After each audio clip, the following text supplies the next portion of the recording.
नमस्कार दोस्तों। आज मैं लेके आया हूँ आपके लिए एपिसोड नंबर 11 और आज तारीख हो गई है 21 जनवरी 2025।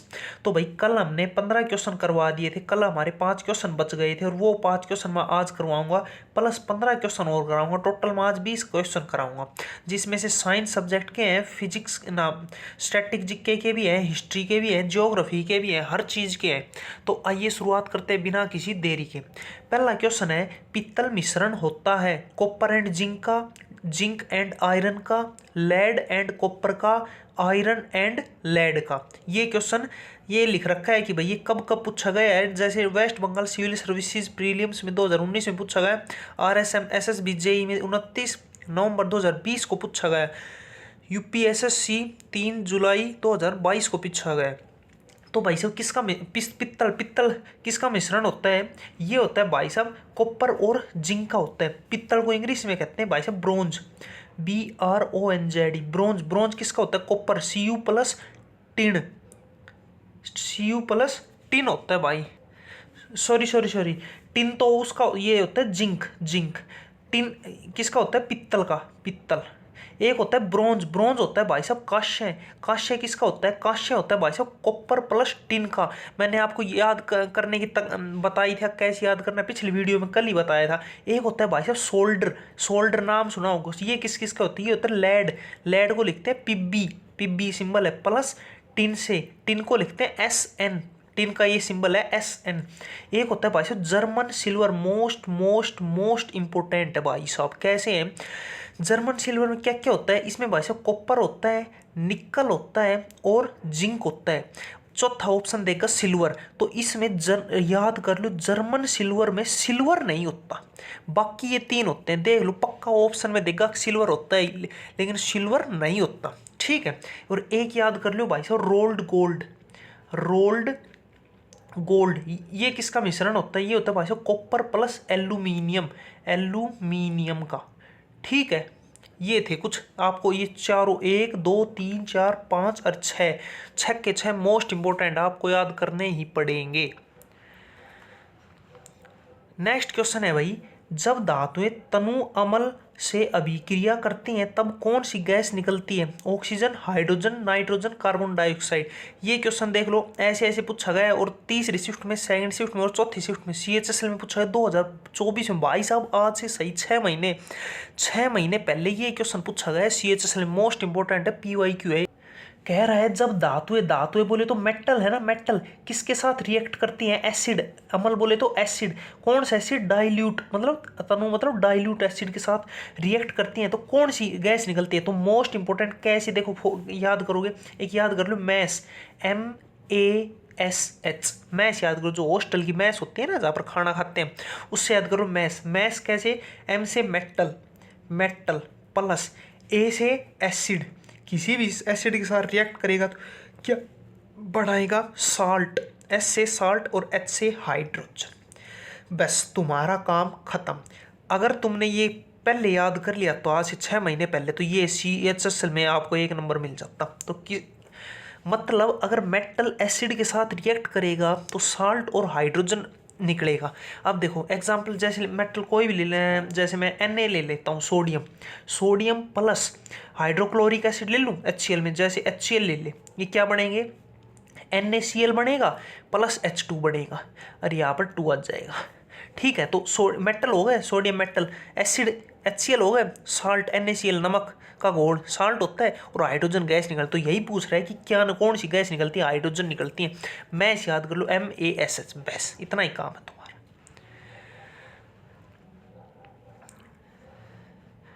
नेक्स्ट क्वेश्चन है भाई, what is the formula of butane gas? C4H10, C4H6, C4H8, C5H10। तो देखो, अगर आपने थोड़ी बहुत भी केमिस्ट्री पढ़ रखी ना 19-20, तब भी ये क्वेश्चन कर दोगे। कैसे कर दोगे? आपको पता है एक होता है मीथेन, मीथेन, एक होता है इथेन, इथेन, एक होता है प्रोपेन, नाम नाम तो सुन रखे हैं, प्रोपेन, और एक ये चौथा होगा बूटेन। 4 याद कर लो आज के लिए। मतलब इन तीनों में एन एन एन एन आ रहा है। तो क्या इसका फॉर्मूला होता है भाई साहब CH4, मीथेन, मीथेन जो गैस होती है उसका ये। इथेन होता है C2H6, ये होता है C3H8, ये होता है C4H10, H10। मतलब एक चीज देखी, जो एन मतलब एन ग्रुप वाले है ना, एल्केन ग्रुप वाले, इनको कहते हैं एल्केन ग्रुप, एल्केन ग्रुप। समझ रहे हो, मतलब एन आएगा लास्ट में, एन एन एन एन। इनका फॉर्मूला होता है CnH2n+2। मतलब अगर यहाँ पर n की वैल्यू 1 रखेंगे ना, तो यहाँ पर कितना आएगा, 4 आएगा। अगर यहाँ पर 2 रखेंगे तो यहाँ पर 2 दूनी 4 और 2 6 आएगा। यहाँ पर अगर 3 रखेंगे तो 3 दूनी 6 2 8 4। मतलब एन ग्रुप, एल्केन ग्रुप का फॉर्मूला आपको पता है। तो पूछ रहे बुटेन का क्या आएगा, तो बुटेन में एन होता है, तो CnH2n+2 आएगा। तो ये हो सकता है, यही आंसर है। वैसे ये नहीं हो सकता, क्योंकि 4 दूनी 8 + 2 10 आना चाहिए, गलत। 4 दूनी 8 + 10 आना चाहिए, 5 दूनी 10 + 2 12 आना चाहिए। मतलब पहली बात तो क्या देखो, ये देखो एन ग्रुप का ये फॉर्मूला होना चाहिए। दूसरी बात क्या है, दूसरी बात आपको याद होना चाहिए, मीथेन में C की वैल्यू 1 आएगी, इथ आ जाए जब तो 2 आती है, प्रोप मतलब 3 और बूट मतलब 4। बस इतना याद कर लो। एक तो ये याद करो, मिथ में मान लो अगली बार इथेन पूछ ले तो टूर कर दोगे C2 और फॉर्मूला लगा दे H2n+2, मतलब 2 दूनी 4 और 2 6। सीधी बात। थोड़ी बहुत केमिस्ट्री जिसने पढ़ रखी ना, वो समझ गए होगा मैं क्या कह रहा हूँ। बाकी भाई जो बताया ऐसे याद कर लो, ठीक है। एक क्वेश्चन पूछा गया था कि जो ये है ना बूटेन, बूटेन इसका फॉर्मूला क्या है, C4H10, C4H10। इसका यूज किस में किया जाता है, LPG आपने नाम सुना होगा, लिक्विफाइड पेट्रोलियम गैस। इसमें कौन सी गैस होती है, तो वो C4H10 होती है। LPG में बोले तो बूटेन होती है। अरे ये क्वेश्चन पूछा गया था ACC 123 CG80 2020 में कि जो LPG है उसमें कौन सी गैस पाई जाती है, बूटेन पाई जाती है। LPG वही है कुकिंग गैस जिससे हम खाना बनाते हैं, ठीक है। यही नेक्स्ट है भाई, अक्रिय गैस आवर्त सारणी में निम्न में से किस समूह में आती है। 13वें में, 15वें में, 16वें में, 18वें में। भाई साहब SSC JEE 16 नवंबर 2022 को पूछा गया, देख लो ये पूछा गया। तो कौन से मानते, अक्रिय गैस बोले तो नोबल गैस, आपने नाम सुना होगा नोबल गैस। आवर्त सारणी मतलब पीरियोडिक टेबल, उसमें कौन से निम्न में किस समूह मतलब किस ग्रुप में आती है, ये पूछ रहे हैं। आपको पता होगा आवर्त सारणी में टोटल जो कितने ग्रुप होते हैं, टोटल ग्रुप होते हैं भाई साहब 18 होते हैं, ठीक है। टोटल पीरियड कितने होते हैं, पीरियड होते हैं भाई साहब 7। पता होगा जैसे टिक टिक टिक यहाँ बढ़ा दूँ, ये अपने ये तो मतलब एक, ये ऐसे है ना, मतलब कैसे समझाऊं यार, मतलब ये ऐसे ऐसे ऐसे ऐसे, ये टोटल 18 लाइन है, और ऐसे ऐसे ऐसे ऐसे टोटल 7 लाइन है। तो ये तो हो गए अपने ग्रुप 18 है टोटल, और ये हो गए अपने 7 क्या है, अपने पीरियड, ठीक। तो कह रहा है ये जो इनर्ट गैस है ना नोबल गैस, ये कौन से में आती है, तो ये आती है जो लास्ट है ना 18वां, उसमें आती है। तो ये कौन से में आती है, 18, ठीक। नोबल गैस है, मतलब इनको नोबल गैस कहते हैं, मतलब इनको इनर्ट गैस भी कहते हैं। इनर्ट गैस मतलब ये किसी के साथ रिएक्ट नहीं करती। क्यों नहीं करती, क्योंकि इनका ऑक्टेव पूरा होता है, इनका ऑक्टेव है ना जो पूरा होता है, पूरा होता है इनको। मतलब हम भाई घर में है, घर के अंदर है, ठीक है। हम बाहर मार्केट में कब जाएंगे, जब हमें किसी चीज़ की ज़रूरत होगी तभी तो जाएंगे। तो इनको ज़रूरत ही नहीं पड़ती। क्यों नहीं पड़ती, क्योंकि इनका ऑक्टेव पूरा होता है। कोई भी किसी के साथ मतलब रिएक्ट नहीं करती, इनर्ट होती है, किसी के साथ रिएक्ट नहीं होती। जैसे भैया हम करते हैं ना, फलाना दिखड़ा मतलब NaCl है, NaCl इसमें सोडियम है और क्लोराइड है, मतलब ये रिएक्ट करे तभी तो NaCl साल्ट बना। लेकिन ये है किसी के साथ रिएक्ट नहीं करती। जो 18वें ग्रुप में जो गैस आती है, टोटल कितनी गैस आती है भाई, 7 आती है। क्यों, 1 2 3 4 5 6 7, तो क्योंकि 7 वो होते हैं तो 7 आती हैं। अब बताओ सातों के नाम बताओ कौन कौन सी गैस है। जैसे एक हो गई भाई साहब हीलियम, एक हो गई नियोन, एक हो गई आर्गन, एक हो गई क्रिप्टोन, एक हो गई जिनोन, एक हो गई रेडान, और एक और नाम था, उसका नाम है ऑर्गेनिसन, गैनिसन। इसको OG से करते हैं, ठीक है। इसका एटॉमिक नंबर कितना होता है, इसका होता है 2, फिर 2 और 8 2 10, इसका 18, इसका दूनी 36, इसका 18 दूनी 36 18 54, इसका 86, इसका 118। ये होते हैं, समझ गए। ये भाई याद कर लो, कभी भी किसी से पूछ सकता है कि भाई रेडॉन गैस का कितना एटॉमिक नंबर है, वो है 86।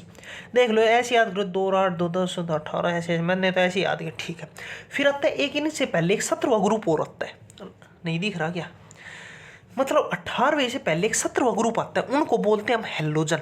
ठीक है, 18वें ग्रुप को क्या बोलते हैं, नोबल गैस। बच्चे बच्चे को पता है, ठीक है। और 17वें ग्रुप को क्या बोलते हैं, उनको बोलते हैं हेलोजन। ये भी भाई बच्चे बच्चे को पता है, हेलोजन। ठीक है, ये था। तो कितने हैं टोटल, 18वें ग्रुप में है, टोटल 18 ग्रुप है और 7 क्या है, पीरियड्स। नेक्स्ट क्वेश्चन है भाई, लोहे का जंग लगना खालिस्तान का उदाहरण है, कंडेंसेशन, कंबशन, कोरोजन, इवेपोरेशन। मैं आप चारों की मैं आपको डेफिनेशन बताऊंगा, इनका मतलब क्या होता है।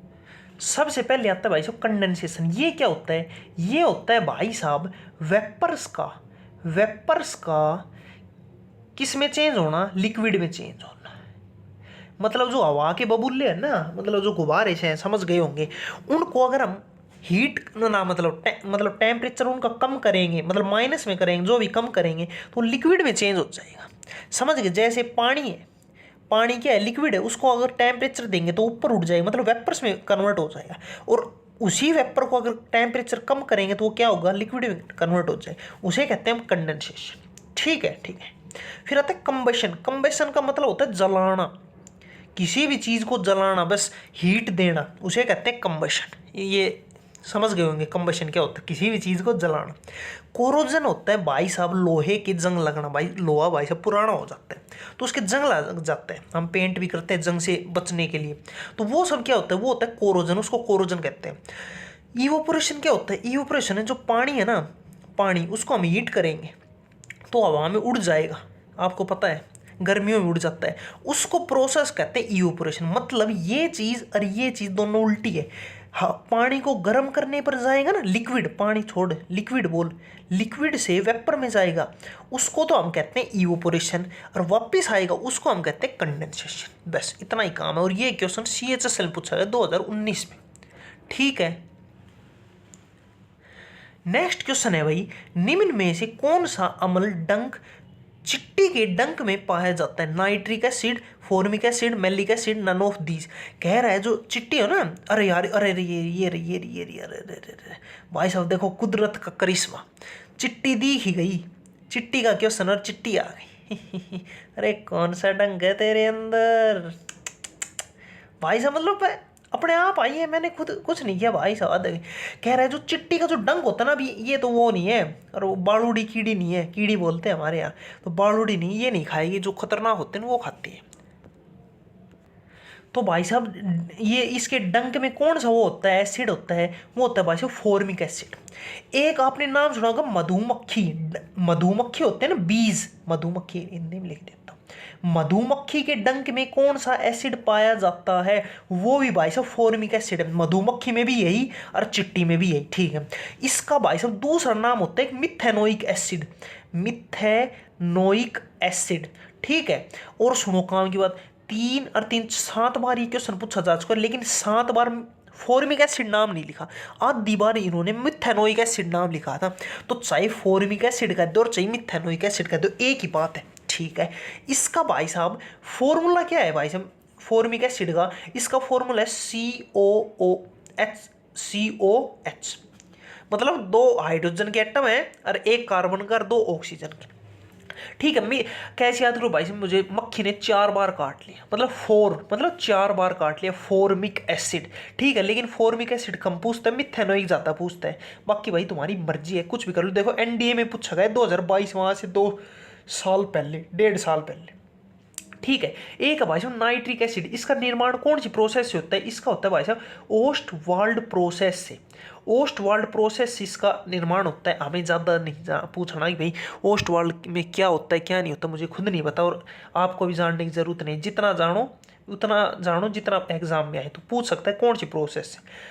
एक है malic acid, malic acid Apple में, सेब में पाया जाता है, कौन सा, मैलिक एसिड पाया जाता है। ठीक है, ठीक है। एक होता है भाई साहब विनेगर, आपने नाम सुना खूब, सिरका बोले तो सिरका।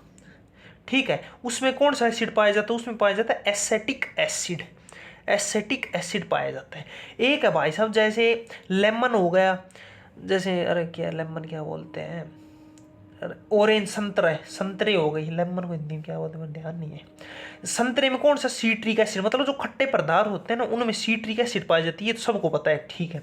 एक होता है भाई टमाटर में कौन सा पाया जाता है, टमाटर, टमाटर में पाया जाता है oxalic acid, oxalic acid. Option में पता है क्या देखा, ऑप्शन में देखा टर्ट्रिक एसिड, और आप सोचोगे टमाटर टमाटर ट्रिक ट्रिक टमाटर ऐसे कर दोगे, लेकिन नहीं करना, टमाटर में पाया जाता है ऑक्सैलिक एसिड। एक आता है भाई साहब लैक्टिक एसिड, लैक्टिक एसिड ये किस में पाया जाता है, ये पाया जाता है भाई साहब कर्ड में, लैक्टिक एसिड किस में पाया जाता है, कर्ड में, ठीक। निम्न में से किस प्रकार के जीव में सौपोषण पाया जाता है, बैक्टीरिया, प्रोटोजोआ, फंगी, वायरस। भाई साहब एमटीएस का मोस्ट इंपोर्टेंट क्वेश्चन है, बहुत फेवरेट, 3 बार पूछा जा चुका है, 2023 में पूछा गया। तो कह रहे पोषण किस में पाया जाता है, ये होता क्या है, पोषण होता है न्यूट्रिशन, पोषण बोले तो न्यूट्रिशन। न्यूट्रिशन भाई साहब 2 प्रकार के होते हैं, देखो न्यूट्रिशन होते हैं ना 2 प्रकार के होते हैं, एक और एक दो। कौन कौन से, एक कहते हैं ऑटोट्रोपिक, ऑटोट्रोपिक, और एक होता है हेट्रोट्रोपिक, हेट्रोट्रोपिक न्यूट्रिशन, ठीक है। क्या सिस्टम है भाई इनका, एंग करेंगे चलो। ऑटोट्रोपिक सब पोषी कहते हैं हिंदी में, हेट्रोट्रोपिक मुझे नहीं पता क्या कहते हैं, ठीक। ऑटोट्रोपिक उन्हें कहते हैं जो अपना भोजन खुद बनाता है, ऑटो मतलब खुद, हेट्रोट्रोपिक उन्हें कहते हैं जो अपना भोजन दूसरे पर डिपेंड होता है, ठीक है। ऑटोट्रोपिक के एग्जाम्पल बताओ, एग्जाम्पल हो गए जैसे बैक्टीरिया होता है, जो बैक्टीरिया होता है वो अपना भोजन खुद बनाते हैं, जैसे एल्गी हो गया, एल्गी क्या करता है, अपना भोजन खुद बनाते हैं। प्लांट्स हो गए, प्लांट्स क्या होते हैं, अपना भोजन खुद बनाते हैं, कैसे भाई, सनलाइट लेते हैं, सूर्य की रोशनी, और उसको केमिकल एनर्जी में कन्वर्ट कर देते हैं और अपना भोजन बना लेते हैं, मान रहे हो नहीं।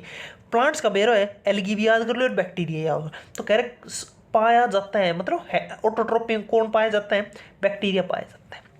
अब बात आती है हेट्रोट्रोपिक, इसमें क्या पाया जाता है, इसमें भाई साहब प्रोटोजोआ है, फंगी है, वायरस है, ये 3 क्या है, ये भाई साहब दूसरे पर डिपेंड होते हैं, भोजन खुद नहीं बनाते, खुद इनके बस की बात नहीं। एक चीज़ आपको बहुत इंटरेस्टिंग बताऊंगा, जो मनुष्य है ना, जैसे मैं हो गया, आप हो गए, हम भी हेट्रोट्रोपिक में आते हैं, हम अपना भोजन खुद नहीं बना सकते, जितने भी एनिमल है, जानवर है। अब तुम कहोगे यार क्या बात कर रहे हैं, हम तो भाई अपनी मेहनत की कमाई खाए हैं खुद भोजन बनाओ, भाई हम खुद नहीं बना रहा, थाने पेड़ है ना, पेड़ जो फल ही, हाँ जूस पिला दो मौसम्बी का, तो जो मौसम्बी का जूस है ना वो मौसमी का पेड़ दे रहा है तुम्हें, तुम नहीं बना रहे उसको, समझ गए होंगे, जो समझ गए होंगे ना, हाँ तो वही बात है। और एक क्वेश्चन पूछा गया था प्लांट्स, इसमें तो बैक्टीरिया के बारे में पूछा गया था, SSCMTS 11 मई 2023 को प्लांट्स के बारे में पूछा गया था कि निम्न में से कौन सौपोषण पाया जाता है, तो वो ऑप्शन में प्लांट था, ठीक है। एक SSCMTS 2021 में पूछा गया था कि जो ऑटोट्रोप है ना, वो मतलब उसकी डेफिनेशन पूछ ली, मतलब क्या होते हैं, एक में था खुद भोजन बनाते हैं, एक में था दूसरे पर डिपेंड रहते हैं, एक में कुछ था और एक में कुछ ऑप्शन में था। तो ऑटोट्रोप्स क्या होते हैं, जो खुद भोजन बनाते हैं, याद कर लो डेफिनेशन, ठीक है। नेक्स्ट क्वेश्चन है भाई, नदी में जल प्रदूषण के निर्धारण के लिए घुली हुई मात्रा किसकी मापी जाती है, ओजोन की, नाइट्रोजन की, ऑक्सीजन की और क्लोरीन की। तो कह रहे हैं जो नदी का पानी है ना, प्रदूषण है, पोल्यूशन है, नहीं है, ये कौन डिपेंड करता है, किस कौन सी गैस पर डिपेंड करता है, ये करता है भाई साहब ऑक्सीजन पर। हम चेक करते हैं कि जो पानी है ना, नदी का पानी, उसमें कितनी ऑक्सीजन है, ज़्यादा है, कम है, ये सब, और उस प्रोसेस को कहते हैं क्या, BOD। BOD बोले तो बायोलॉजिकल ऑक्सीजन डिमांड, ठीक है, डिमांड। आप बस ये याद कर लो, BOD से हम पानी, मतलब नदियों का पानी की शुद्धता की जांच करते हैं BOD से, फिर वो से ऑक्सीजन हो जाए, ठीक है। अब सुनो काम की बात, जैसे भाई साहब कोई कमरा है, कमरा, उसमें भाई साहब 100 टन क्या है, 100 टन ऑक्सीजन है, O2, ठीक है। उसमें 10 लोग हैं, एक आदमी को 10 टन चाहिए, तो 10 लोगों को 100 टन चाहिए, भाई मौज करती, बराबर दांव, आराम से सांस ले। लेकिन अगर उसमें 12 आदमी, 2 आदमी और जोड़ कर दिए, प्लस 3 और जोड़ के 15 कर दी, 20 कर दी, तो क्या होगी, इनके ऊपर ऑक्सीजन इनको कम मिलेगी, मतलब प्रदूषण मतलब इनका सांस घुटेगा, मरेंगे। सेम यही केस नदी का पानी होता है। नदी का पानी है ये पानी, इसमें ये मछली है, मछली है। इसमें क्या होता है, मछली को भाई सही से पानी मिल रहा है, दाम ऑक्सीजन मिल रही है, लेकिन जब हम इसमें पोल्यूशन होगा, नदी का पानी खराब होगा, तो क्या होगा, इसकी जो ऑक्सीजन है ना, इसमें एल्गी जन्म लेगी, लेगी। तो एल्गी है ना, वो ऑक्सीजन एल्गी लेने लग जाएगी, मतलब इसमें ये भी लेगी और ये भी लेगी, मतलब इसको जितना ऑक्सीजन चाहिए था ना फिश को, वो डिस्ट्रीब्यूट हो जाएगा, क्योंकि जब ये डीकम्पोज होगी तो इसको ऑक्सीजन की नीड होगी एल्गी, तो ये ऑक्सीजन इससे इधर ले लेगी और उसी से फिर और पोल्यूशन बढ़ेगा। ठीक है, और उस प्रोसेस किस प्रोसेस से करते हैं हम, बीओडी से करते हैं, बायोलॉजिकल ऑक्सीजन। अरे हम 100 बात मारो गोली है क्या, सीधी बात याद करो, बीओडी कर लो, ओ मतलब ऑक्सीजन चेक करो हमारी, सीधी बात बस। नेक्स्ट क्वेश्चन है भाई, निम्न में से कौन सा एक जल जनित रोग नहीं है, मतलब कौन सा रोग पानी से नहीं होता, पानी से मतलब नहीं होता। हैजा, गलसुआ, टाइफॉइड, हेपेटाइटिस। हैजा को हम इंग्लिश में कहते हैं कोलेरा, तो कौन सा नहीं है, वैसे हेपेटाइटिस नहीं है। कोलेरा भी वाटर बोर्न डिजीज है। गलसुआ क्या कहते हैं, गलसुआ कहते हैं मम्प्स, MUMPS, मम्प्स, ये भी है, और टाइफाइड भी आपको पता है। ठीक है, अब सुनो, हेपेटाइटिस किसको इफेक्ट करती है, ये किस अंग को इफेक्ट करती है, ये इफेक्ट करती है लीवर को यकृत बोलते हैं। ठीक है, लीवर क्या है अपना, लार्जेस्ट ग्लैंड है, लार्जेस्ट ग्लैंड को हिंदी में मुझे नहीं पता क्या बोलते हैं, जो भी बोलते हैं। ठीक है, अब आता है कोलेरा क्या ऐसी डिजीज है, वाटर बोर्न डिजीज है। मम्प्स, ये आपने नाम पहली बार सुना, ये क्या है भाई साहब, ये एक वायरल डिजीज है, वायरस से होने वाली वायरस डिजीज है। ठीक है, क्या होता है, किसको इफेक्ट करती है, ये इफेक्ट करती है भाई साहब स्लाइवरी ग्लैंड को, स्लाइवरी ग्लैंड जो होता है ना उसको इफेक्ट करती है। क्या होता है, अब सुनो मेरी काम की बात, लार होती है अपनी जीभ के अंदर, लार होते हैं, जो लार को बोलते हैं इंग्लिश में स्लाइवा बोलते हैं, और जो लार के अंदर जो ग्लैंड होता है उसे कहते हैं स्लाइवरी ग्लैंड। तो मोटा मोटा ये देख लो, जो मम्प्स होते हैं ना, ये जीभ की जो लार होती है ना उससे संबंधित है, उसको इफेक्ट करती है। ठीक है। टाइफाइड ये कैसे है भाई साहब, ये है भाई साहब बैक्टीरिया डिजीज, बैक्टीरियल डिजीज। कौन सी बैक्टीरियल डिजीज है, किस बैक्टीरिया की वजह से होती है, ये होती है भाई साहब, पूरा नाम बता दो, बताते हैं, ये है सल्मोनेला, अरे यार नल्ला, टाइफॉइड बैक्टीरिया। ठीक है, ये सब होता है। एक बताओ तुम, हमारा जो मनुष्य है ना, मनुष्य का लार्जेस्ट ऑर्गन बताओ, लार्जेस्ट ऑर्गन क्या कौन सा है, बता दो, तुम बताओ नहीं फिर मैं बताऊंगा, चलो मैं ही बताती हूँ। तो लार्जेस्ट ऑर्गन कौन सा होता है, वो होता है अपनी स्किन, जो है ना ये स्किन। आंखों से तूने क्या कह दिया, दिल ये दीवाना धड़कने लगा। नेक्स्ट क्वेश्चन है भाई, भारत में जीएसटी कब लागू किया गया, 1 नवंबर 2017, 1 अक्टूबर 2017, 1 जुलाई 2017, 1 जनवरी 2017। तो बहुत सरल क्वेश्चन है, लेकिन इसका मैं पोस्टमार्टम करूंगा, इसको सब कुछ बताऊंगा। देखो, तो जीएसटी कब लागू किया गया, ये क्या है भाई साहब, 1 जुलाई 2017। जीएसटी फुल फॉर्म है भाई साहब गुड्स एंड सर्विसेज टैक्स। ठीक है, ये इसकी फॉर्म। ये कौन से संविधान संशोधन से लागू किया गया, ये किया गया भाई साहब 101वां संविधान संशोधन। ये मैंने पढ़ा भी चुका है, आपको पढ़ा चुका हूँ। 101 मतलब हम कन्यादान कराते हैं लड़की के शादी में, तो 101 रुपये कराते हैं। जीएसटी में क्या करते हैं हम, कुछ ना कुछ सरकार को पेमेंट करते हैं, रुपए देते हैं, तो मतलब 101 कन्यादान वो भी देते हैं और ये भी देते हैं, तो उससे याद कर लो 101। ठीक है, लेकिन ये क्वेश्चन पूछा गया था 101 CHSL में, SSC CHSL में, कि कौन से संविधान संशोधन से जीएसटी लागू हुआ, तो वो था 101। ठीक है, संबंधित है जीएसटी 101। एक है भाई साहब, ये है 100 बिल, कौन सा नंबर का है जीएसटी, ये है भाई साहब 122वां बिल। मतलब कोई भी जो बिल होते हैं ना, वो संसद से पास होकर राष्ट्रपति के पास जाते हैं।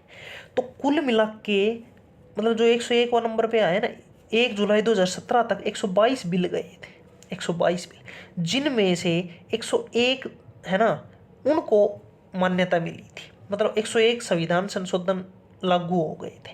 तो संविधान संशोधन तो 101वें नंबर का है, लेकिन बिल पूछे ना तो वो 122वें नंबर का है। मतलब 21 बिल ऐसे हैं हिंदुस्तान में उस टाइम तक कि जिनको सहमति नहीं मिली, क्योंकि वो सहमति नहीं मिली तो टोटल 101 संविधान संशोधन हुए, बाकी 21 तो नहीं हुए। तो कुल मिला के बिल पूछे जब तो 122, लेकिन ये नहीं पूछेगा आपसे, कभी नहीं पूछता, बस ये पूछता है संविधान संशोधन कौन से, और ये CHSL में पूछा है। ठीक है, ठीक है। अब सुनो काम की बात। काम की बात क्या है, एक आपने नाम सुना होगा GST काउंसिल, नाम सुना है, बस इससे ज़्यादा नहीं पता। इसका कौन से आर्टिकल में जिक्र है, आर्टिकल अनुच्छेद कौन सा है, अनुच्छेद है 279A में। ठीक है। इसका एक नारा था, नारा क्या था, नारा था one nation one tax and one market. बस जहाँ भी लगेगा पूरे देश में एक टैक्स लगे, इसका ये नारा। ठीक है, ठीक है। अब कह रहा है GST बिल को मंजूरी देने वाला पहला राज्य कौन सा है। GST बिल मंजूरी देने वाला फर्स्ट स्टेट कौन सा है, पहला राज्य है, वो है भाई साहब असम। ठीक है, ठीक है। अब कह रहा है अब तक GST है ना, इसको टोटल 16 राज्यों से मंजूरी मिलनी चाहिए, जिसमें से पहले नंबर सबसे पहले किससे मिली थी, वो मिली थी असम से मिली थी। ठीक है, ठीक है। अब कहता है टैक्स भी लगते हैं हमारे ऊपर, कई प्रकार के टैक्स लगे। कहते हैं कौन कौन से परसेंट, कितने परसेंट लगते हैं, ये भाई साहब बहुत ज़रूरी क्वेश्चन है। 0% का लगता है, 5% का, 12% का, 18% का, 18% का और 28%। सीधा ऑप्शन में एक दे देगा 10% का, कहेगा निम्नलिखित में से कौन सा मतलब कितने परसेंट टैक्स नहीं लगता, तो 10 आड़ा आएगा। देख लो, ये 0% या तो नहीं लगेगा, बिल्कुल नहीं लगेगा, या 5% लगेगा, या 12%, 18%, 28%, 3, 2, 5, ये जरूर याद होने चाहिए। ठीक है। GST जो परिषद है, काउंसिल है, एक बार यहाँ लिख देता हूँ। GST जो परिषद है बोले तो काउंसिल, इसका अध्यक्ष कौन होता है, अध्यक्ष बोले तो प्रथम अध्यक्ष कौन था, प्रथम अध्यक्ष, इसका अध्यक्ष कौन होता है, इसका अध्यक्ष होता है भाई साहब वित्त मंत्री, भारत का वित्त मंत्री जो होगा ना वही इसका अध्यक्ष होगा। तो इसका पहला अध्यक्ष कौन था, वो था भाई साहब अरुण जेटली। इनकी भाई साहब मतलब डेथ हो चुकी है, स्वर्गीय अरुण जेटली करता हूँ। ठीक है, क्योंकि 2017 में उस टाइम वित्त मंत्री यही थे, तो इसका अध्यक्ष वही होता है जो भारत का वित्त मंत्री होता है। तो पहला अध्यक्ष कौन था, अरुण जेटली था। वर्तमान अध्यक्ष कौन है भाई साहब, वित्त मंत्री निर्मला सीतारमन, ये सब थे भाई साहब। ठीक है।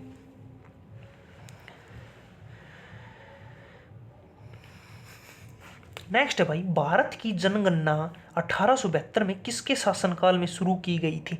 Lord Dalhousie, Lord William Bentinck, Lord Mountbatten, Lord Mayo. भाई बहुत सरल क्वेश्चन है, और ये क्वेश्चन 2024 यूपी पुलिस कांस्टेबल, हाँ अगस्त में एग्जाम हुआ था ना, री एग्जाम, उसमें पूछा गया। शिफ्ट मेरे ध्यान नहीं है कौन सी, लेकिन भाई साहब आज से 6 महीने पहले, 6 भी नहीं हुए, सितंबर, अक्टूबर, नवंबर, दिसंबर, 4.5 महीने पहले 2023 में देखो MTS में पूछा है, GD में पूछा है, दिल्ली पुलिस कांस्टेबल, वो हो CGL में पूछा है। भाई साहब घना खतरनाक है। ठीक है। तो भाई साहब 1872 में जो जनगणना है उस टाइम जो कि कौन था भारत का गवर्नर जनरल जो भी था, वो था भाई साहब लॉर्ड मेयो था। ठीक है, ये क्वेश्चन पूछा है। अब सुनो काम की बात ये है, MTS 2023 में ये क्वेश्चन नहीं पूछा गया, उसमें ये पूछा गया था कि भारत की सबसे पहले जनगणना कब हुई थी, वो हुई थी 1872 में, ये पूछा गया था MTS में 2023 में। ठीक है, अब सुनो मेरी बात, ये तो हो गई जनगणना, लेकिन एक हुई थी फुल मतलब ऑफिशियल पूर्ण जनसंख्या, इसके 9 साल बाद पूर्ण जनसंख्या, मतलब उसके वो सबसे पहले कब हुई, वो हुई थी भाई 1881 में। फिर क्या होने लगा, फिर हर 10 साल प्लस 10 साल प्लस 10 साल, हर 10 साल में जनगणना होने लगी। तो पूर्ण जनसंख्या ऑफिशियल जो फुल जनसंख्या है ना, वो पूर्ण जो आधिकारिक जनसंख्या लिख लो यहाँ पर, आधिकारिक ऑफिशियल जनसंख्या वो होने लगी 1881 में। और ये किसके टाइम पर थे, ये था भाई साहब रिपन के टाइम पर, लॉर्ड रिपन के टाइम पर। और रिपन को क्या कहा जाता है, रिपन को कहा जाता है भाई साहब स्थानीय स्वशासन का जनक किसे कहा जाता है, वो था लॉर्ड रिपन को कहा जाता है। ठीक है, ठीक है। अब सुनो काम की बात। काम की बात क्या है? काम की बात ये है कि जो 1881 की जो जनगणना थी ना, उस टाइम जनगणना आयुक्त कौन थे? जनगणना आयुक्त मोस्ट इम्पोर्टेंट भाई साहब, ये किसी को नहीं पता लेकिन हमें याद करना है। ये है WC प्लाउडेन। प्लाउडेन ये था भाई साहब 1881। ठीक है, फिर आता है 2011 वाली जनगणना। ठीक है, कौन से नंबर की थी? ये थी भाई साहब 15वें नंबर की। ठीक है, लेकिन अगर पूछे स्वतंत्र भारत की कौन सी थी, वो थी 7वें नंबर। मतलब भारत जब स्वतंत्र रहा उसके बाद ही कौन से नंबर की थी, वो 7वें। मतलब कैसे भाई साहब? 51 में हुई, भारत 47 में आज़ाद हो, उसके बाद 51, 61, 71, 81, 91, 2001 और 2011। क्या कोई 1 2 3 4 5 6 7वें नंबर की हो गई। हो गई, ठीक है। अब कह रहा है इसका नारा क्या था, इसका मतलब स्लोगन क्या था? नारा नारा था इसका our census, our census our future. Our future मतलब हमारी जनगणना हमारा भविष्य, ये था। इस टाइम भाई साहब जनगणना आयुक्त कौन था? मोस्ट इम्पोर्टेंट ये था भाई साहब C. चंद्रमौली ये था। ठीक है, ठीक है। और स्टेट पूछे भाई साहब किस राज्य की जनगणना सबसे अधिक है, वो है उत्तर प्रदेश। उत्तर प्रदेश की सबसे अधिक है। ठीक है, नेक्स्ट क्वेश्चन है भाई, असहयोग आंदोलन कब शुरू किया गया? 1 अगस्त 1920, 15 अगस्त 1947, 26 जनवरी 1949, 27 फरवरी 1932। भाई बच्चे बच्चे को पता है ये आएगा, लेकिन इसका मैं पोस्टमार्टम करूंगा। ये तो सबको पता है लेकिन जो मैं बताऊंगा वो किसी को नहीं पता। सबसे पहले तो बात करता हूँ जो असहयोग आंदोलन के टाइम गवर्नर जनरल कौन था? भारत का गवर्नर जनरल कौन था? वो था भाई साहब चेम्सफोर्ड। लॉर्ड अपने ऐसे तेज कराओ, चेम्सफोर्ड था।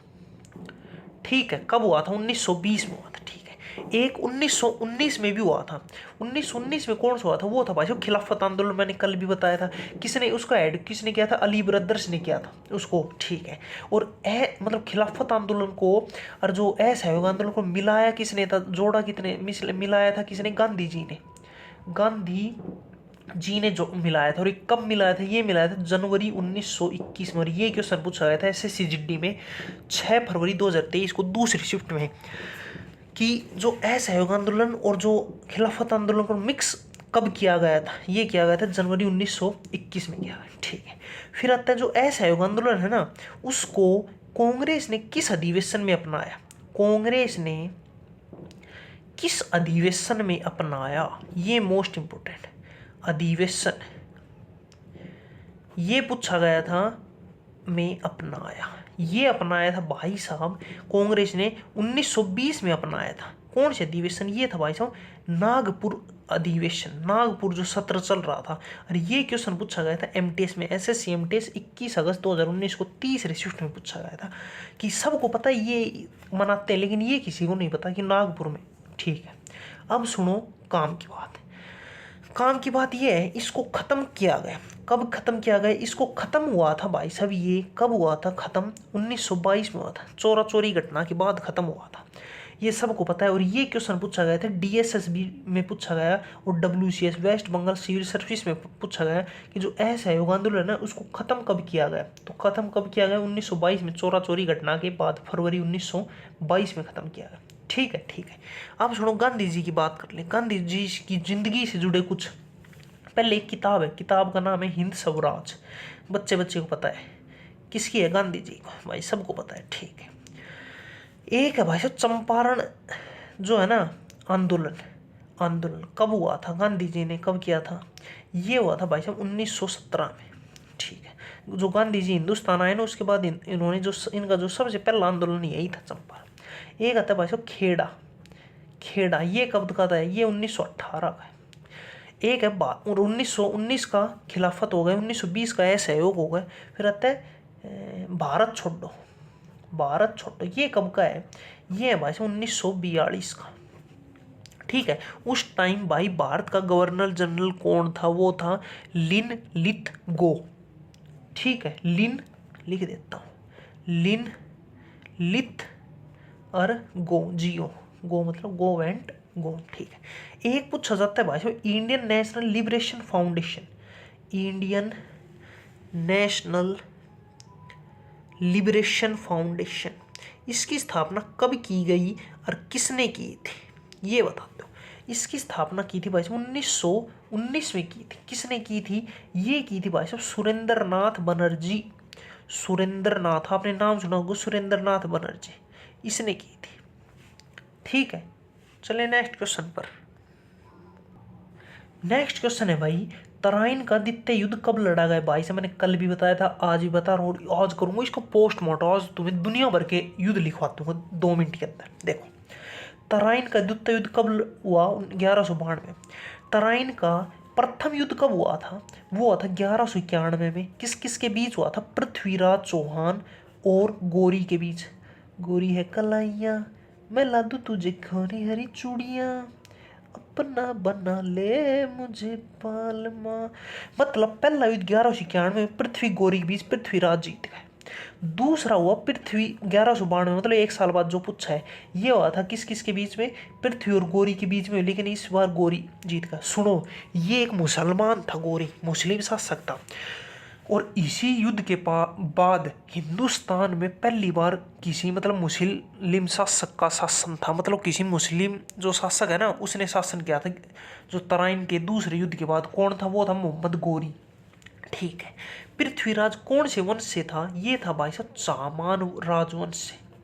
चामान राजवंश, ठीक है। पृथ्वीराज का जन्म कब हुआ था, इनका जन्म हुआ था 1166 में।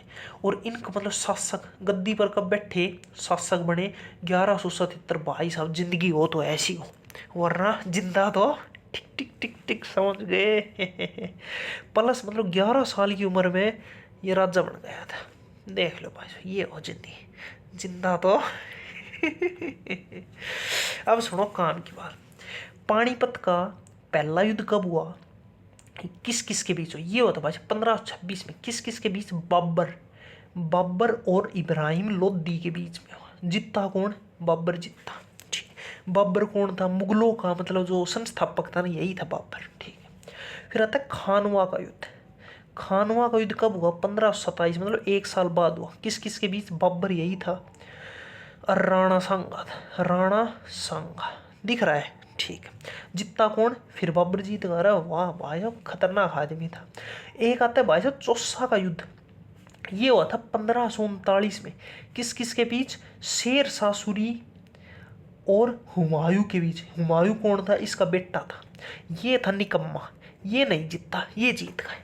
मतलब इसका बेटा था, अकबर का पापा था, अकबर का फादर साहब था, लेकिन बेचारा हार गए। बेचारा कहता कुछ करता नहीं था, करता तो जीत जाता ना। ठीक है, फिर आता है पानीपत का सेकंड युद्ध, ये हुआ था भाई साहब 1556 में। किस किस के बीच, अकबर और हेमू के बीच। ठीक, इसमें कौन जीता, अकबर। अकबर ने समझ लो अपनी जिंदगी में कोई युद्ध नहीं आ रहा, जो जो आपसे क्वेश्चन बन सकते हैं ना, सब में अकबर जीतता है, जो जो क्वेश्चन बन सकते हैं युद्धों से। एक है भाई साहब तालीकोटा का युद्ध, नाम सुना होगा भाई, खूब सुना है। कब हुआ, 1565 में, इसके 9 साल बाद। ठीक है, किस किस के बीच, जो विजयनगर साम्राज्य है ना, विजयनगर, हरिहर बुक्का ने इसकी स्थापना की थी कब, 1236 में। हाँ 37 ही थी, अब ना 1236 था। उस साम्राज्य के बीच और दक्कन के जो राजा थे ना, दक्कन प्लेट्यू कहते हैं, उनके बीच दक्कन वाले राज्य जीत गए थे। कई थे ये, 4-5 थे, ये बेचारा अकेला थे, पता नहीं शासक तो था, नाम ध्यान नहीं है, जो भी है। ठीक है, सीधा आपसे पूछेगा तालीकोटा का युद्ध कब लड़ा गया, 1565 में। फिर आता है हल्दी घाटी का युद्ध। हल्दी घाटी ये किस कब हुआ, 1576 में। 56 प्लस 9 जोड़ दे, फिर प्लस 11 जोड़ दे, इसमें 20 जोड़ दे। किस किस के बीच, राणा प्रताप और अकबर के बीच। और मैंने अभी अभी बताया था अकबर कभी आ रहा ही नहीं, अकबर के बीच। ठीक है, एक आता है पानीपत का तीसरा युद्ध, थर्ड युद्ध, ये हुआ था 1761 में। किस किस के बीच, अहमद शाह अब्दाली के बीच। अब्दाली और किस किस के बीच, मराठों के बीच, मराठों के। इसमें कौन जीता, अहमद शाह अब्दाली जीत गए। अरे वाह। एक है भाई साहब बक्सर का युद्ध। बक्सर का युद्ध कब हुआ था, 1764 में। ये हुआ था मुसलमानों मतलब मुस्लिमों के बीच और अंग्रेजों के बीच। अब मुस्लिम कौन थे, ये आप बताओ। इसमें अंग्रेज जीत गए थे, और अंग्रेजों की तरफ से वो कौन था, हेक्टर मुनरो। हाँ 1757 प्लासी के युद्ध में तो वो था, क्या नाम यार, क्लाइव, हाँ रॉबर्ट क्लाइव था, और इसमें हेक्टर मुनरो था। और मुस्लिम कौन थे? 3 थे, 1 2 और 3। इसका नाम आप बताओगे, ठीक है। एक तो वो था सिराजुद्दौला था, एक वो था मीर कासिम था, और एक और तो के नाम था मुगलों की तरफ से शाह आलम दित्ते। अरे वाह भाई साहब, याद है, मैं देख लो। गुप्त वंश की स्थापना किसने की? बिंबिसार, चंद्रगुप्त, श्रीगुप्त, कुतुबुद्दीन ऐबक। भाई साहब मोस्ट इंपोर्टेंट क्वेश्चन, और नू समझ लो आधी दुनिया इसको गलत करते हैं। आधी दुनिया करेगी चंद्रगुप्त, लेकिन ये नहीं आएगा, इसका संस्थापक था श्रीगुप्त, रट लियो। अब ये क्यों करते हैं? क्योंकि हिस्ट्री में ज्यादातर नाम इसका सुना है। भाई साहब संस्थापना तो इसने कर दी थी श्रीगुप्त, लेकिन ये आया और गया, इसने कुछ बड़ा काम नहीं किया अपनी ज़िंदगी में जिसकी वजह से हम इसको याद रखें। और ये है ना, इसने अपनी ज़िंदगी में बहुत बड़े बड़े काम किए, इसलिए हमें ये नाम ज़्यादा सुनने को मिलता है, और इसीलिए हम इसको टिक कर देते। लेकिन इसने नहीं कि भाई रट लो, मान जाओ मेरी बात, ठीक। अब आता है गुप्त वंश। गुप्त वंश को कहते हैं हम प्राचीन भारत का, मतलब प्राचीन भारत का स्वर्ण युग। स्वर्ण युग मतलब भारत के लिए ये अच्छे आदमी थे, मतलब बहुत बड़े बड़े काम किए, स्वर्ण काल कहते हैं गुप्त युग को, ठीक है। एक आता है चंद्रगुप्त। चंद्रगुप्त भी 2 थे, एक आता है चंद्रगुप्त प्रथम। ये क्या था भाई साहब? इसने क्या था भाई साहब? महाराजाधिकार की उपाधि ली थी, महाराजाधिकार। भाई राज्य देख लेना, महाराजाधिकार की उपाधि, मतलब खुद को महाराजाधिकार की उपाधि किसने ली थी? वो तो चंद्रगुप्त पहले नंबर वाला, ठीक है। इसके बाद आता है एक समुद्रगुप्त, भारत का नेपोलियन। नेपोलियन कहा जाता है किसको? चंद्रगुप्त को, ठीक है। इसके बारे में एक एरन अभिलेख, एरन अभिलेख कहाँ का है? मध्य प्रदेश का है अभिलेख। उस अभिलेख में समुद्रगुप्त के बारे में लिखा है, मतलब सीधा पूछेगा निम्नलिखित में से कौन सा अभिलेख एरन, मतलब कौन सा अभिलेख समुद्रगुप्त से संबंधित है? तो क्या आएगा? एरन अभिलेख, ठीक है। फिर आता है चंद्रगुप्त द्वितीय। चंद्रगुप्त भी 2 थे भाई साहब, देख लेना, लेकिन मान कौन सा, मतलब बड़े बड़े काम इसने किए थे। इसके दरबार में थे 9 रत्न। 9 रत्न सीधा पूछेगा। एक तो भाई साहब अकबर के दरबार में थे 9 रत्न, सीधा पूछेगा अकबर के अलावा किसके दरबार में 9 रत्न थे? आपको ऑप्शन में ये भी दिख गया, ये भी दिख गया, तो भाई साहब ये करना, ठीक है। मतलब पहला वाला तो मान था, दूसरे वाले के अंदर क्या थे? 9 रत्न थे। इसने अपने आप को कौन सी उपाधि दी थी? विक्रमादित्य। विक्रमादित्य की उपाधि दी थी इसने, ठीक है, ठीक है। अब आता है एक नाम सुना होगा, कुमारगुप्त। कुमारगुप्त भाई सुना है नाम तो। इसने क्या किया था? नालंदा विश्वविद्यालय, आप नाम सुना होगा, नालंदा यूनिवर्सिटी, अरे वाह इंग्लिश में, की स्थापना किसने की थी? इसी ने की थी, ठीक है, ठीक है। एक है भाई साहब विष्णुगुप्त, इसको भी याद करना जरूरी है। क्यों है भाई साहब? अंतिम गुप्त शासक यही था, अंतिम गुप्त शासक। और इसके बाद गुप्तों की मतलब समझ लो खत्म हो गई सब कुछ। अंतिम गुप्त शासक विष्णुगुप्त था। शुरू किसने किया? श्रीगुप्त ने, और खत्म किसने किया? विष्णुगुप्त ने, ठीक है। नेक्स्ट क्वेश्चन है भाई, ब्राह्मण समाज की स्थापना किसने की? राजा राम मोहन राय, दयानंद सरस्वती, एम.जी. रानड़े, ज्योतिबा फुले। भाई हमारा यार बच्चों वाला क्वेश्चन है, लेकिन मैं करूंगा इसका पोस्टमार्टम। पोस्टमार्टम ये ब्राह्मण समाज की स्थापना की थी राजा राम मोहन राय, सबको बच्चों बच्चों पता है कब की थी? ये की थी 1828 में की थी, ठीक है। इसको हम एक नाम और से जानते हैं, इसको हम जानते हैं आत्मीय सभा। आत्मीय सभा, पहले इसका नाम आत्मीय सभा था, लेकिन बाद में कर दिया ब्राह्मण समाज। इन्होंने जो ब्राह्मण समाज है ना, इसकी स्थापना कहाँ की? कलकत्ता में की। और ये सबसे इंपॉर्टेंट क्वेश्चन है, सीधा पूछेगा कहाँ की? ऑप्शन पता है क्या आएगा? कलकत्ता, बम्बई, मद्रास, दिल्ली। जाओ कर लो क्या करोगे। तो कहाँ की? कलकत्ता में की थी, ठीक।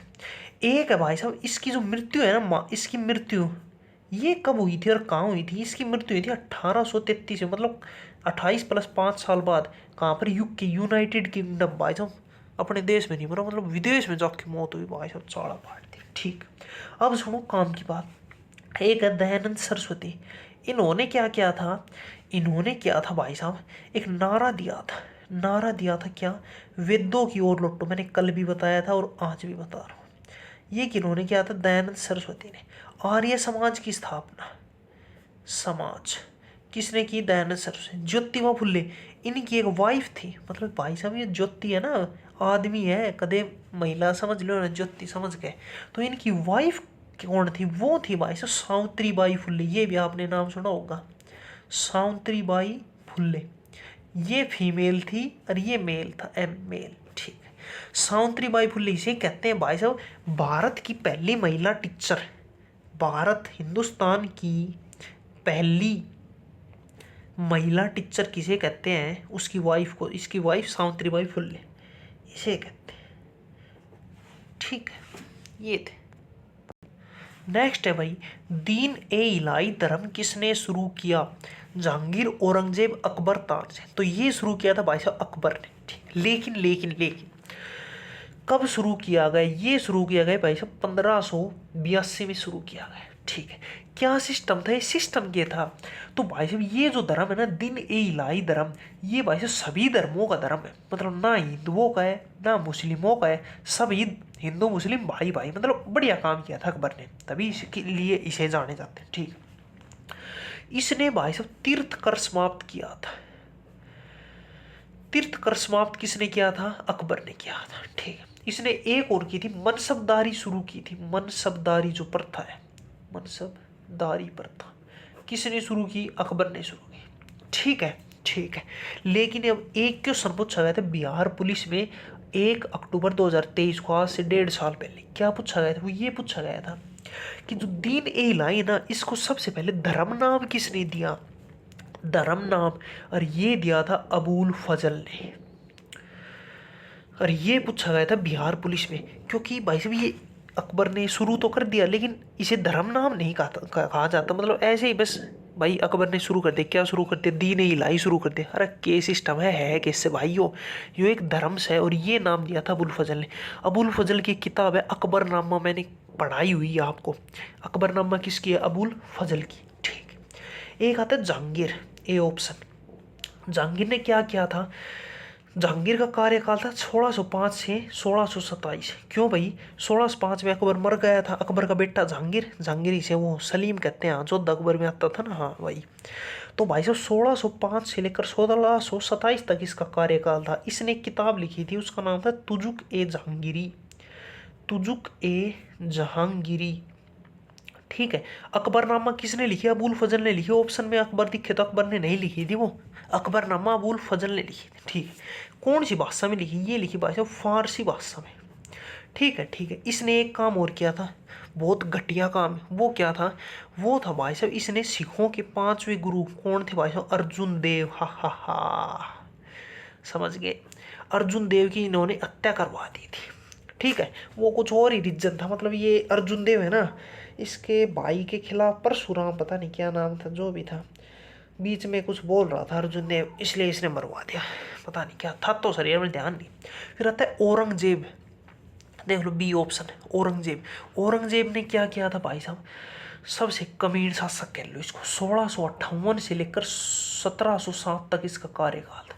मतलब कौन सा मुगल शासक सबसे लंबे टाइम तक रहा? तो वो था अकबर। कितने साल? 49 साल। ये भी 49 साल ही रहा औरंगजेब, लेकिन क्या है, कुछ महीने कम था अकबर से, तो इसलिए अकबर सबसे ज़्यादा रहा ये भी 49 साल, और ये भी, लेकिन मतलब महीने 2-4 महीने ऊपर नीचे था, इसलिए था। ठीक है, इसने क्या किया? सिखों के 9वें गुरु, क्या नाम था? गुरु तेग बहादुर। गुरु तेग बहादुर, उसकी हत्या किसने करवाई? उसी की हत्या कराई थी औरंगजेब। तेग बहादुर ही भाई साहब वही है, हाँ दिल्ली में है ना, मेट्रो स्टेशन के नाम है गुरु तेग बहादुर। हाँ मुखर्जी नगर जहाँ, हाँ समझ गया, वही मेट्रो स्टेशन, उसकी इसने हत्या करा दी थी। ठीक है, चले नेक्स्ट क्वेश्चन पर। नेक्स्ट क्वेश्चन है भाई, बांदीपुर राष्ट्रीय उद्यान कहाँ स्थित है? असम, कर्नाटक, उत्तराखंड, मध्य प्रदेश। भाई साहब बहुत सीजीएल में ये पूछा जा चुका, जीडी में ये पूछा जा चुका, एमटीएस में ये पूछा जा चुका।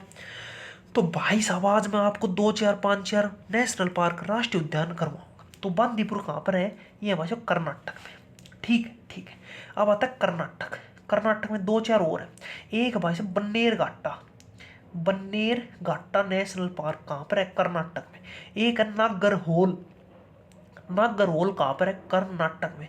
एक है अंसी, अंसी मोस्ट इंपोर्टेंट कहाँ पर है? कर्नाटक। एक है कुद्रेमुख, कुद्रेमुख कहाँ पर है? कर्नाटक। चार याद कर लो कर्नाटक से। फिर आता है असम, असम बोले तो असम में याद कर लो काजीरंगा, काजीरंगा नेशनल पार्क, जहाँ पर क्या है एक सींग वाले गैंडे पाए जाते हैं। कहाँ पर? असम में, ठीक है। फिर आता है उत्तराखंड, उत्तराखंड यहाँ लिख देता हूँ, उत्तराखंड। उत्तराखंड में कौन सा? जिम कॉर्बेट, कल भी कराया था, आज भी करा रहा हूँ। जिम कॉर्बेट कहाँ है? उत्तराखंड में, ठीक है। इसका नया नाम क्या है? नया नाम वो है भाई साहब राम गंगा, का लिख दो यहाँ लिख दो, राम गंगा नेशनल पार्क, इसका नया नाम कर दिया, ठीक है। एक है यहाँ पर फुल्लो की घाटी नेशनल पार्क, कल भी कराया था, आज भी करा रहा हूँ। फुल्लो की घाटी नेशनल पार्क कहाँ पर है? उत्तराखंड में है, ठीक है। फिर आते हैं मध्य प्रदेश, मध्य प्रदेश में कौन सा है? मध्य प्रदेश, मध्य प्रदेश में भाई साहब माधव, माधव कृष्ण को कहते हैं ना, माधव नेशनल पार्क। अरे एक बांधवगढ़, बांधवगढ़ नेशनल पार्क कहाँ पर है? मध्य प्रदेश। हाँ इतना ही कर लो, धीरे धीरे सारा करा दूँ, कोई दिक्कत नहीं है। नेक्स्ट क्वेश्चन है भाई, कपास का सर्वाधिक उत्पादन करने वाला देश कौन सा है? चीन है, ऑस्ट्रेलिया, न्यूजीलैंड या भारत? तो भाई सबसे ज्यादा कपास का उत्पादन होता है अपने इंडिया, इंडिया माई इंडिया, ठीक। अब सुनो काम की बात, काम की बात क्या है? इंडिया में 22% ऑफ दी वर्ल्ड, दुनिया का 22% कहाँ पर उत्पादन होता है? अगर 100 किलो कपास होगी ना पूरी दुनिया, तो उसमें से 22 किलो तो भारत में हो जाएगी। तो कहाँ पर होता है? भारत में। और भारत में भी सबसे ज्यादा होता है गुजरात में। और ये क्वेश्चन पूछा गया था आरआरसी ग्रुप, अरे डी आएगा भाई साहब, ग्रुप डी में 6 दिसंबर 2018 को दूसरी शिफ्ट में, कि भारत में सबसे अधिक कपास का उत्पादन कहाँ पर होता है? ये होता है गुजरात में, ठीक है। कपास के लिए कौन सी मिट्टी बेस्ट होती है? वो होती है काली मिट्टी, ब्लैक सॉइल, सबको पता है। काली मिट्टी का दूसरा नाम होता है रेगुर मृदा, रेगुर मृदा, ठीक है। अब सुनो काम की बात, काम की बात, गुजरात के बाद दूसरे नंबर पर आता है महाराष्ट्र। बस के तो गुजरात पूछेगा क्या मार भाई, आज से कम ना तो 2019 या 20 की बात है, जब मैं 12th की थी 19 में, उस टाइम मुझसे पूछा गया था कि मतलब कपास का कि सबसे ज़्यादा उत्पादन किस राज्य में होता है? मैं करके आया था महाराष्ट्र में, इनमें कन्फ्यूज था जब यार बारी नई नई करी थी तो ज्ञान नहीं था भाई, और आएगा ये मैं करके ये आया था, लेकिन अब मैंने रट लिया है ये तो, ठीक है। अब आता है एक क्वेश्चन पूछा गया था डीएसएसबी टीजीटी 1 अक्टूबर 2021 को दूसरी शिफ्ट में, कि कपास का सबसे बड़ा निर्यातक कौन है? का सबसे बड़ा बड़ा निर्यातक देश कौन सा है? ये है भाई साहब यूएसए, संयुक्त राज्य में। मतलब भारत में तो क्या है उत्पादन कर लेते हैं, उगाते हैं, ठीक है, लेकिन ये क्या करता है, हम उगाते भी हैं और फिर खुद ही उसका इस्तेमाल कर लेते हैं, ठीक है। लेकिन यूएस से क्या होता है, खुद मतलब उगाया और दूसरे देशों में बेच दे, मतलब पैसे कमाता है, पैसे पैसे, फिर पैसे कमाएगा। तो ये मतलब निर्यातक, मतलब भेजने वाला, निर्यात करने वाली, वो कौन सा है? वो है अपना, अपना तो नहीं है मतलब उनका, यूएसए, ठीक। अब सुनो काम की बात, विश्व कपास दिवस कब मनाते हैं भाई साहब? विश्व कपास दिवस ये कब मनाते हैं? ये मनाते हैं भाई साहब 7 अक्टूबर को, अक्टूबर, ठीक है। और एक है भाई साहब कॉटन कॉरपोरेशन ऑफ इंडिया, इसकी स्थापना कब हुई और इसका हेड क्वार्टर कहाँ पर है? ये बताते हो चलो। तो इसकी स्थापना हुई थी 1970 में। इसका हेड क्वार्टर कहाँ पर है? ये है मुंबई, जाओ चाहे दिल्ली, बम्बई, आगरा, नहीं मिलेगा ऐसा आगरा। चिल्का झील किस राज्य में स्थित है? कर्नाटक, उड़ीसा, आंध्र प्रदेश, तमिलनाडु। छठी क्लास वाले बच्चा बताते हैं। और ये क्वेश्चन सीजीएल में पूछा गया था 2022 में, मतलब जब 36,000 पोस्ट थी ना जब। अरे यार मतलब भाई साहब ये क्वेश्चन मतलब सीजीएल में पूछा गया, मैंने भाई हद देगी, हद देगी भाई हद, ठीक है। अब सुनो काम की बात, काम की बात क्या है? लार्जेस्ट, सबसे बड़ी फ्रेश वाटर लेक, मतलब फ्रेश वाटर के बोले अगर मीठे पानी की झील कौन सी? भारत की, इंडिया की, वो है भाई से वुल्लर। वुल्लर कहाँ पर? Jammu and Kashmir. Fresh water मतलब फ्रेश साफ पानी, मतलब मीठा पानी की सबसे भारत की बात कर रहा हूँ, वुल्लर है। और दुनिया की पूछे तो सुपीरियर झील करना है, ठीक है। अब सुनो काम क्या, ये कैसी है? ये तो भाई साहब खारा पानी की, मतलब स्वाद नहीं, ठीक। इंडिया की सबसे लंबी झील कौन सी है? इंडिया की सबसे लंबी झील कौन सी है? ये है भाई साहब वेवनाद झील किस राज्य में है? ये है भाई साहब अपना केरल में। केरल, वहां पर नदी भी बहती है, उसका नाम वेवनादी है। ठीक है ठीक है। अब सुनो, एक नाम सुना होगा कोलेरू झील। लेरू झील, मेरी थोड़ी हिंदी कमजोर है भाई। ये है भाई साहब अपने आंध्र प्रदेश में, एपी मतलब आंध्र प्रदेश। ठीक। चलिए नेक्स्ट क्वेश्चन। भाई साहब ये देखो, ये चिट्ठी देख लो, बार बार आ रही है, जा नहीं रही। मुझे लगता है इसकी मौत निश्चित है, मरने वाले मेरे हाथ।